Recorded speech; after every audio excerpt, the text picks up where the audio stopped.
سنن ابی داؤد روایت نمبر 1299، نبی کریم صلی اللہ علیہ وسلم نے اپنے چچا عباس سے فرمایا، اے چچا، آپ کو ایک ایسا عمل بتاؤں کہ اللہ جل جلالہ اس عمل کے کرنے پر اگلے پچھلے چھوٹے بڑے ظاہر پوشیدہ تمام گناہ معاف فرما دیتے ہیں۔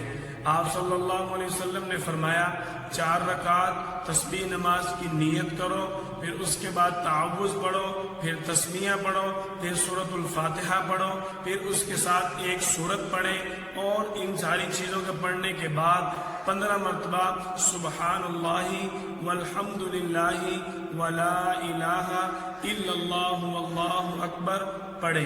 اس کے بعد رکوع میں جائیں، رکوع کے اندر 3 مرتبہ سبحان ربی العظیم پڑھنے کے بعد آپ 10 مرتبہ سبحان اللہ والحمد للہ ولا الہ الا اللہ واللہ اکبر پڑھے۔ رکوع سے کھڑے ہو کر ربنا لک الحمد پڑھے۔ اس کے بعد پھر 10 مرتبہ سبحان اللہ والحمد للہ ولا الہ الا اللہ واللہ اکبر۔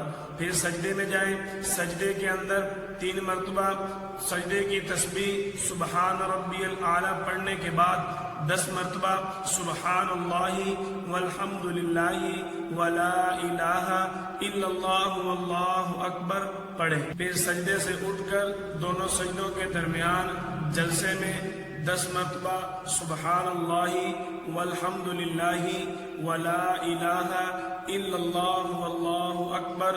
پھر اس کے بعد دوسرے سجدے میں جائیں، سجدے کی تسبیح 3 مرتبہ سبحان ربی الاعلی پڑھنے کے بعد 10 مرتبہ سبحان اللہ والحمد للہ ولا الہ الا اللہ واللہ اکبر پڑھے۔ پھر اس کے بعد سجدے سے اٹھ کر 10 مرتبہ سبحان اللہ والحمد للہ ولا الہ الا اللہ واللہ اکبر۔